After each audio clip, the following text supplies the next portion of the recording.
Olá a todos vocês, sejam bem-vindos a mais uma aula aqui do nosso Centro de Mídias de Educação do Estado do Amazonas. Eu sou a professora Sandréia Cascais, professora do componente de Geografia. Vamos dar uma olhada qual é a nossa aula de hoje. Nós temos a aula de número 9, que é a nossa revisão e avaliação. Então vamos lá para os principais pontos da nossa revisão.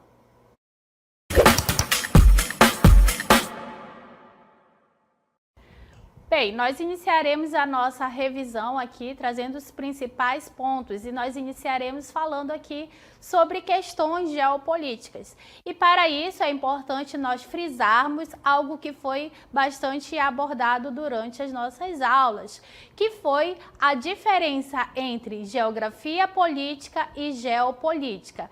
Então, nós falamos, sobre essa diferença. A geografia política, ela se dedica ao estudo das relações entre o espaço geográfico e o poder político, enquanto que a geopolítica, ela estuda as estratégias e relações internacionais envolvendo rivalidades geopolíticas, alianças estratégicas e conflitos territoriais entre Estados-nações. Então, nós colocamos duas imagens aí, representando, a geografia política e a geopolítica, que embora elas sejam tratadas como sinônimos, o campo de abordagem desses dois ramos da geografia, eles se diferenciam. Então, simplificando, a geografia política, ela vai se preocupar mais em analisar, em estudar, a organização do poder, a organização do Estado internamente, Então, nós colocamos aí uma imagem do atual presidente do Brasil, juntamente com os seus ministros de Estado no dia da sua posse. Então, a geografia política, ela tem um campo de abordagem mais relacionado a estudar, a analisar a estrutura de governo interna, de um Estado-nação. Então, enquanto que a geopolítica, ela é mais abrangente, ela é mais ampla.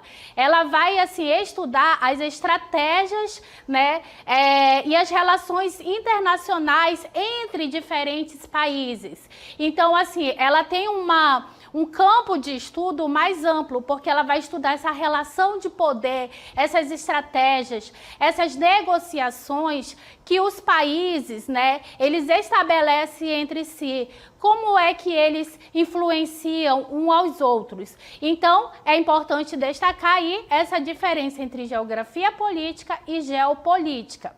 E aí, dentro do estudo da geopolítica, nós falamos muito sobre o conceito de Estado-nação. E é preciso também destacar o que é um Estado-nação. Um Estado-nação, ele é um tipo de sociedade político-territorial soberana, Então, o Estado-nação é um nome oficial que se dá, a um país soberano, independente. Então, um Estado-nação, ele se constitui um Estado-nação quando ele abrange três elementos importantes. Quando ele tem uma nação, um estado e um território.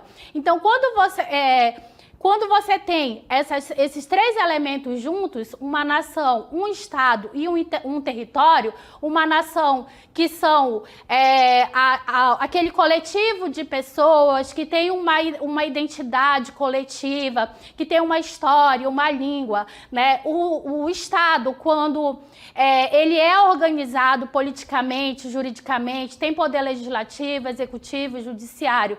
E o território, que é aquela base física, que é delimitada por uma fronteira. Então, quando a junção desses três elementos, o Estado, a nação e o território, nós temos um Estado-nação. Então, o conceito de Estado-nação, ele é extremamente importante, para entender a geopolítica moderna. Então, nos estudos sobre geopolítica, o termo Estado-nação, ele vai aparecer bastante lá, porque ele está envolvendo os países que são independentes, que são soberanos, Então, ele tem uma identidade nacional que ajuda a fortalecer a coesão social e a identidade coletiva.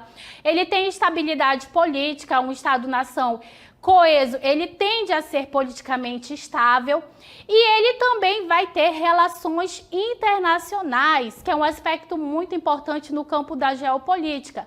Então, quando o Estado-nação ele mantém essas relações internacionais, isso vai facilitar as interações diplomáticas, econômicas e culturais desse Estado-nação com outros países também. Então, os Estados-nações, né, um Estado nacional, ele vai ter formas de organizar o seu território. Então, alguns Estados-nações, eles vão, né, se organizar de uma forma e alguns de outra forma. Então, a maneira como um país ele é dividido e administrado em níveis geográficos menores, como estados, províncias, regiões ou municípios, são diferentes formas, né, de organização territorial do Estado-nação. Então, é uma forma administrativa. Há países que eles são divididos em estados, como o território brasileiro, né? Nós temos países que são divididos em províncias, como a Argentina, e também alguns vão ter as suas divisões, suas subdivisões regionais, e também em municípios. Também temos departamentos, temos províncias, como já foi citado. Então, um Estado nacional, ele vai se organizar, a distribuição do poder dentro de um Estado nacional, ela pode ocorrer de 3 formas, né? Que é a forma de organização do Estado. Então, quais são as 3 formas de organização do Estado que nós citamos? O Estado unitário, né? Que é uma forma de organização territorial do Estado nacional. Então, quando um Estado ele é unitário, ele é um Estado soberano, né, que é marcado por uma absoluta centralização do exercício do poder. Então, no Estado soberano só existe um poder soberano, né? Então, o governo central, ele vai, digamos assim, centralizar todo o poder nas suas mãos e as divisões administrativas, elas não vão ter autonomia. Então, no Estado unitário, o governo central, ele é soberano. Então, as subunidades, elas exercem apenas os poderes que o governo central autoriza ou delega para essas subunidades, que são os estados, as províncias, dependendo do Estado nacional. E aí nós temos, como exemplo de Estado unitário, nós temos Portugal, Chile e Reino Unido. Uma outra forma de organização do Estado é uma federação, que é o exemplo do Brasil, né, dos Estados Unidos. Então, uma federação é uma forma de organização política na qual o poder é compartilhado entre um governo central e entidades subnacionais. Ou seja, nós temos um governo soberano, né, que é o governo central, ele é soberano, digamos, ou melhor, nós temos um governo soberano e nós temos entidades subnacionais que são autônomas. Então, o poder, ele é compartilhado aí. Por exemplo, o Brasil, os Estados Unidos e a Austrália, eles são exemplos de federação. No território brasileiro, nós temos as 26 unidades federativas, mais mais o Distrito Federal. Então, esses estados, eles têm autonomia de criar suas próprias leis, porém, eles não podem ultrapassar os limites da nossa Constituição Federal. Um outro exemplo de organização de Estado, né, nós temos uma confederação. Quando que é uma confederação? Um Estado que representa uma confederação são aqueles em que os seus Estados membros, né, eles não têm, aliás, eles têm uma autonomia, né, e uma soberania maior do que o governo central, que é um mero coordenador de esforços, né? E nós temos como exemplo a Suíça, né, que é dividido em cantões, onde os seus Estados membros membros, né, eles têm um poder de decisão em vários setores, né, da economia, da saúde, da educação, né, eles vão ter poder de decisão maior do que o governo central. Então, esses Estados-membros que irão delegar, né, as funções do governo central. Então, nós falaremos agora, falamos durante as nossas aulas, né, sobre as formas de governo. Então, as formas de governo, elas podem ser repúblicas e podem ser monarquia. Então, a forma de governo, quando é uma república, o regime, ele é democrático, ou seja, nós elegemos, né, quando é uma república, como é o caso do Brasil, né, nós elegemos um representante que é escolhido pelo povo através do voto, né? E aí nós temos uma república. Então, dentro da forma de governo república, nós temos o sistema que é o presidencialismo e o parlamentarismo. O presidencialismo, ele é um sistema de governo no qual o presidente, ele é, ao mesmo tempo, chefe de Estado e chefe de governo, né? E ele é eleito geralmente pelo voto popular. Então, essa é uma característica, né? Vocês podem atentar para isso, que no presidencialismo, o chefe de Estado e o chefe de governo são uma única pessoa, né? O chefe, ele vai representar o Estado-nação lá fora, né? Digamos assim, em reuniões internacionais, diplomaticamente, né, ele vai representar o país diante de outros países e ele vai governar. Então, o povo escolhe separadamente seus representantes no poder executivo e no poder legislativo, né, quando é um sistema presidencialista, como, por exemplo, é o caso do Brasil. Então, outra forma outro sistema de governo aí dentro das repúblicas é o sistema do parlamentarismo. No parlamentarismo, o presidente, ele é apenas chefe de Estado. O chefe de governo, ele é escolhido pelos representantes. Então, aí nós temos uma pessoa, né, representando aí, sendo chefe de Estado, e uma outra pessoa sendo chefe de governo dentro do sistema parlamentar. Então, nós temos também, dentro das formas, falando ainda sobre as formas de governo, nós temos a república e nós temos a monarquia. Então, a monarquia, ela é quando o governo, ele é herdado, né, através de uma herança, né, onde um monarca, ele vai liderar lá o Estado-nação. Então, nós temos dois tipos de monarquia, uma monarquia constitucional ou parlamentar ou uma monarquia autoritária. Então, o que é uma monarquia constitucional? É uma forma de governo onde o rei é o chefe de Estado, né, de forma hereditária, né, onde é passado, digamos assim, por uma tradição de família, mas os seus poderes, eles são limitados pela Constituição, o que significa que o rei reina, mas não governa. E aí, dentro de uma monarquia constitucional, nós temos um primeiro-ministro, que é a chefia de governo. Então, como exemplo de monarquia constitucional, nós temos a do Reino Unido, né, onde nós temos o rei Carlos, ou rei Charles, perdão, né, que é o monarca lá do Reino Unido. E aí nós temos uma outra forma de monarquia, que é a monarquia autoritária.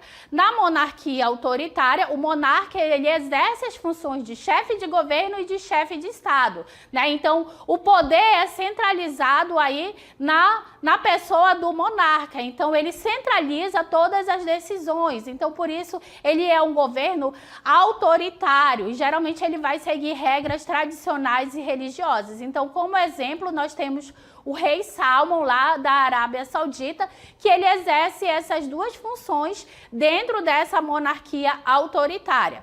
Como nós estamos falando sobre geopolítica, é importante nós destacarmos, né, que a geopolítica ela vai aí envolver todo o estudo das estratégias do Estado, né, que é para administrar o seu território. Então, a geopolítica ela vem fazer toda essa análise, né, das estratégias que os países eles estão estabelecendo ali entre si, visando a sua melhor inserção no plano internacional. O conceito de geopolítica foi criado no final do século XIX, baseado no trabalho do geógrafo Frederico Hatzel, né, baseado na valorização do território para exercer a hegemonia.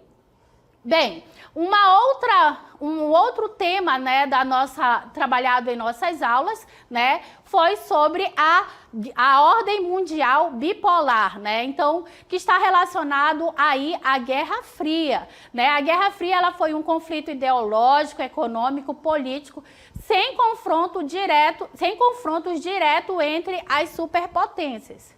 Então, durante a Guerra Fria, né, nós tínhamos Estados Unidos e nós tínhamos a União das Repúblicas Socialistas Soviéticas, né, que estavam ali tentando expandir suas áreas de influência, onde elas defendiam, né, suas ideologias, digamos assim, né, relacionada aos sistemas políticos e econômicos, né, que existem, como o capitalismo e o socialismo. Então, o capitalismo liderado pelos Estados Unidos e o socialismo, né, onde tinha à frente a União das Repúblicas Socialistas Soviéticas. Mas aí a gente vai, né, voltando, refrisando aí, frisando novamente aí sobre as características do capitalismo, que é um sistema econômico baseado no acúmulo de capital e na proteção da propriedade privada. É uma característica aí, são duas características importantes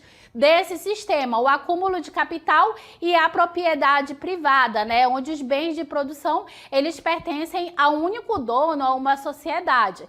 Então, o capitalismo, ele tem toda uma história aí, né, ele vem, assim, surgir em meio à crise do feudalismo. Então, em razão de toda a sua importância histórica e da sua influência social, ele vai além da esfera econômica e vai influenciando em diversos campos da sociedade. Ao longo dos séculos, ele se sobrepôs a outros sistemas econômicos até tornar-se hegemônico, onde a maioria dos países, né, do mundo e das nações do mundo adotam esse sistema.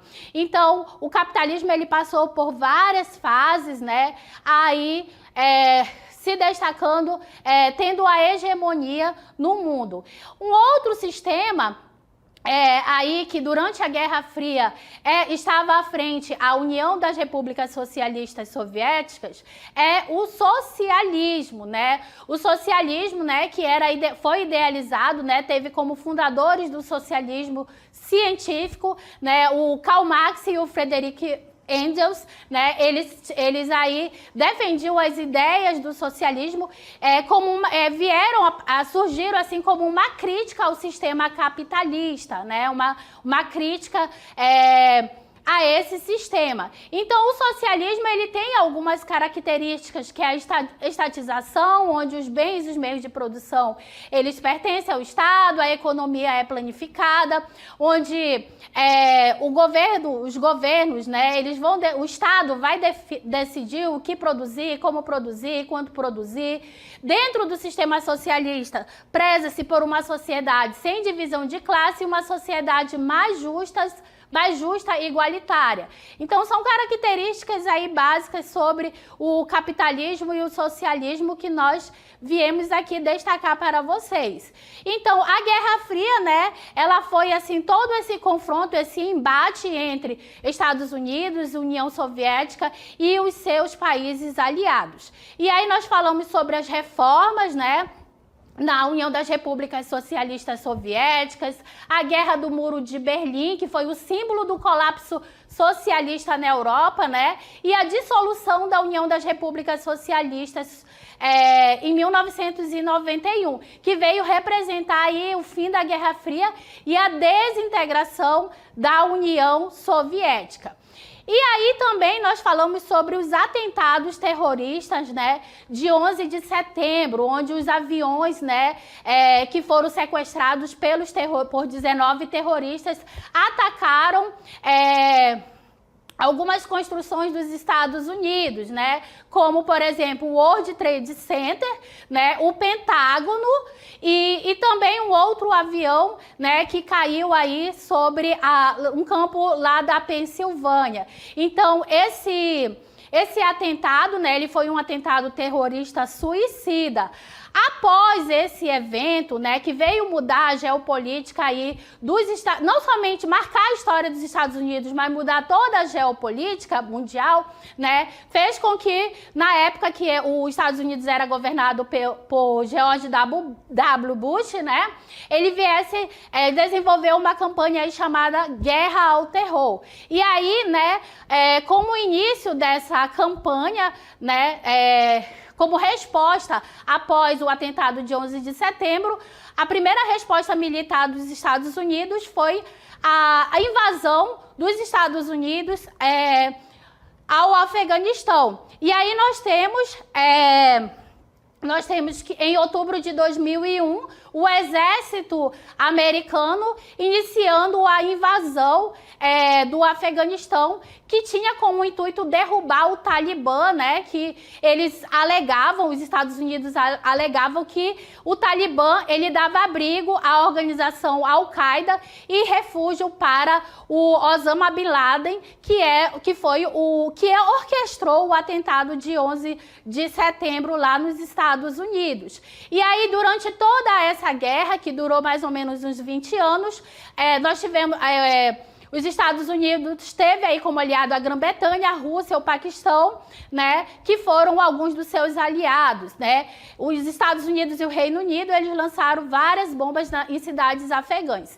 E também, né, como parte dessa guerra ao terror, nós tivemos a guerra lá no Iraque, onde em março de 2003, os Estados Unidos, né, com apoio de tropas britânicas, italianas, espanholas e australianas invadiu o Iraque, onde os Estados Unidos acreditavam que Saddam Hussein, que governava o Iraque, ele estava estocando armas químicas e biológicas em destruição em massa lá no Iraque. Então, os Estados Unidos, na verdade, nunca conseguiu comprovar, né, que o Iraque estava fazendo esse estoque de armas. O Iraque, ele perdeu o controle de Bagdá, a capital, tá, gente? Saddam Hussein, ele foi também capturado, né, e também foi morto. E assim finalizamos a nossa aula de revisão.